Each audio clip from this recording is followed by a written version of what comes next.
morning students. In last class we were discussing about the third estate prosperous की कैसे हुई थी, कैसे हमने थर्ड एस्टेट को कैसे प्रॉस्पेरस हुआ था और कैसे फिलोसफर्स ने अपनी थॉट्स को स्प्रेड किया था.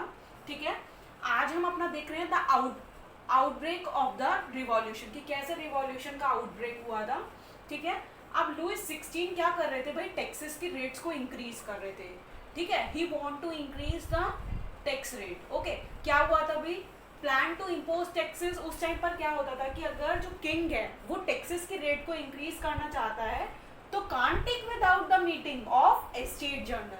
वो एस्टेट जर्नल की मीटिंग के बिना टैक्सेस की रेट को इंक्रीज नहीं कर सकता. अब क्या होती है एस्टेट जर्नल मीटिंग, इसमें तीनों एस्टेट से फर्स्ट, सेकंड और थर्ड एस्टेट तीनों के रिप्रेजेंटेटिव आते थे और फिर वो आपस में डिस्कस करते थे.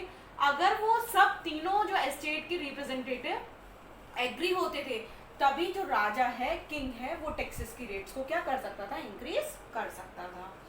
ठीक है, अब क्या हुआ, लास्ट मीटिंग जो हेल्ड हुई थी ना वो 1614 में हुई थी. ठीक है, जो लास्ट मीटिंग बुलाई गई थी वो कब हुई थी, 1614 में. लेकिन लुइस 16 ने क्या किया, 5 मई 1789 को मीटिंग बुलाई एस्टेट जर्नल की. ठीक है, प्रपोजल फॉर न्यू मीटिंग और फिर टैक्सेस की रेट को वो क्या करना चाहते थे, इंक्रीज करना चाहते थे. 5 मई को बुलाई किसने, लुइस 16 ने. अब इसमें क्या हुआ, 300 रिप्रेजेंटेटिव फ्रॉम ईच एस्टेट से आए. फर्स्ट से भी 300 और सेकंड से भी 300 आए. ठीक है, लेकिन थर्ड एस्टेट में क्या हुआ, पॉपुलेशन ज्यादा थी और इसमें भी पॉपुलेशन ज्यादा थी तो प्रॉस्पेरस लोगों को इंक्लूड किया गया था मीटिंग में. ठीक है, जो कि क्या थे, जिनके पास पैसे थे, जो लोग एजुकेटेड थे, उनको इंक्लूड किया गया था. ठीक है, और उसमें कितने लोग थे, 600 रिप्रेजेंटेटिव फ्रॉम थर्ड एस्टेट से थे. ठीक है, अब 40,000 letters of poor peasant etcetera. जब इन लोगों को प्रॉस्पेरस जो लोगों को इंक्लूड किया गया लेकिन जो पुअर और पीजेंट लोग थे उनको इंक्लूड नहीं किया गया तो उनके 40,000 लेटर्स पहुंचे थे कि हमें क्यों इंक्लूड नहीं किया गया. ठीक है, but voting right had to conduct on the basis of principle that each estate had one vote. अब ईच एस्टेट को क्या मिलेगा, वन वोट मिलेगा. किसको, एस्टेट 1 को भी, 2 को भी और 3 को भी. अब 3 वाले क्या चाहते थे भाई, हमारी पॉपुलेशन तो इनसे क्या है, डबल है ना, इनकी तो 300 है फिर भी इनको 1 वोटिंग राइट मिल रहा है. सेकंड वाले की भी 3 है, इसको भी 1 वोटिंग राइट मिल रहा है. हमारी तो 600 है तो हमें तो कितना वोटिंग राइट मिलना चाहिए, 2 मिलना चाहिए. इनको भी तो 1 मिल रहा है तो हमें भी 1 क्यों मिल रहा है, हमें भी कितने मिलने चाहिए, 2 मिलने चाहिए. इक्वल वोटिंग राइट होना चाहिए.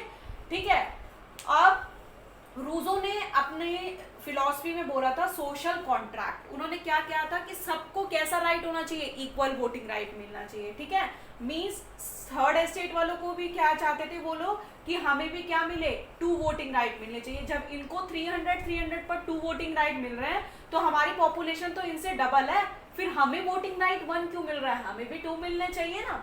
तो जो थर्ड एस्टेट वाले थे वो क्या हो गए, डिसएग्री हो गए. उन्होंने कहा कि हम लोग इसमें पार्टिसिपेट नहीं करेंगे, हम लोग एस्टेट जर्नल की मीटिंग से एग्री नहीं है. ठीक है, क्योंकि रूसो ने, जो फिलोसफर ने अपनी थॉट्स में दिया था अपनी बुक में और लोगों को पता लगा कि सोशल कॉन्ट्रैक्ट बुक में जो रूसो थे फिलोसफर्स, उन्होंने बताया कि सभी को क्या होना चाहिए, इक्वल वोटिंग राइट. तो थर्ड एस्टेट वाले भी एजुकेट हो गए थे ना, उनको भी पता लगा कि हम लोग क्यों ऐसे, हम डिस्क्रिमिनेट हो गई, हमें ही क्यों डिस्क्रिमिनेशन किया जाता है. अब हम एजुकेट हो गए हैं, प्रॉस्पेरस हो गए तो हमारे साथ डिस्क्रिमिनेशन क्यों किया जा रहा है. फर्स्ट और सेकंड एस्टेट वालों को तो इतने बेनिफिट मिल रहे हैं और हमारे साथ डिस्क्रिमिनेशन हो रहा है. तो उन्होंने क्या किया, demand for equal voting. Third estate वालों ने क्या किया, एस्टेट जर्नल मीटिंग से वापस आ गए. उन्होंने किसकी डिमांड करी, इक्वल वोटिंग राइट की डिमांड की.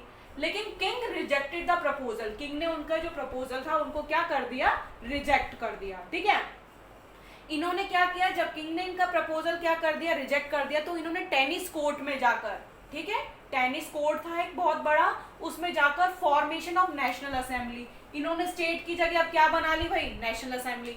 जिसमें कौन थे, थर्ड एस्टेट के लोग थे जिन्होंने अपनी एक असेंबली बना ली कि हम लोग राजा से अपनी बात मनवाएंगे कि क्यों हमारे साथ डिस्क्रिमिनेशन किया जा रहा है, हम अपना ही ड्राफ्टिंग ऑफ न्यू कॉन्स्टिट्यूशन. इन्होंने अपना ही एक न्यू कॉन्स्टिट्यूशन लिखा कि राजा को हमारे कॉन्स्टिट्यूशन पर ही वर्क करना होगा कि क्या दिया जाए, डिमांड फॉर इक्वल वोटिंग. उनकी डिमांड क्या थी कि हमें क्या मिलना चाहिए, इक्वल वोटिंग राइट मिलना चाहिए. ठीक है, अब क्या हुआ, मिराबियो और कौन थे, एबेसियस, ठीक है, मिराबियो और एबेसियस दो फर्स्ट और सेकंड एस्टेट के ही क्या थे, किंग थे, जिन्होंने इनको क्या किया था, सपोर्ट किया था, किनको, थर्ड एस्टेट वालों को। ये किससे बिलोंग करते थे, मिराबियो और एबेसियस जो थे वो फर्स्ट और सेकंड एस्टेट के थे, ठीक है। लेकिन फिर भी इन्होंने थर्ड एस्टेट वालों को क्या किया, सपोर्ट किया कि आप क्या करो, ड्राफ्टिंग ऑफ न्यू कॉन्स्टिट्यूशन बनाओ और हम आपको क्या करेंगे, हेल्प करेंगे। ये चाहते तो ये क्या कर सकते थे, इनके अगेंस्ट भी जा सकते थे, लेकिन इन्होंने सोचा कि सबको इक्वल वोटिंग राइट मिल रहा है तो इन लोगों को भी मिलना चाहिए, इनके साथ डिस्क्रिमिनेशन क्यों हो रहा है।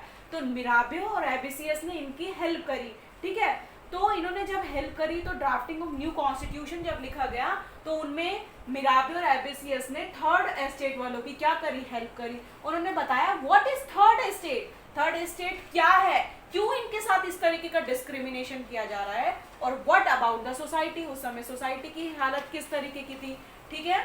तो ये हमने आउटब्रेक ऑफ द रिवॉल्यूशन देखा कि फ्रांस में जो रिवॉल्यूशन हुआ था उसका आउटब्रेक देखा, ये फर्स्ट आउटब्रेक था। अब इसी को ही कंटिन्यू करते हुए हम देखेंगे कि सोसाइटी में किस तरीके से क्या हुआ जब ये आउटब्रेक स्टार्ट हुआ हमारा, तो किस तरीके से फ्रांस में जो बेसिक्स गुड्स थी उसके प्राइसेस भी इतने हाई होने लगे, क्यों लोगों में इतना गुस्सा आया किंग के लिए लुई 16, ठीक है, क्यों डिसएग्री हो गए।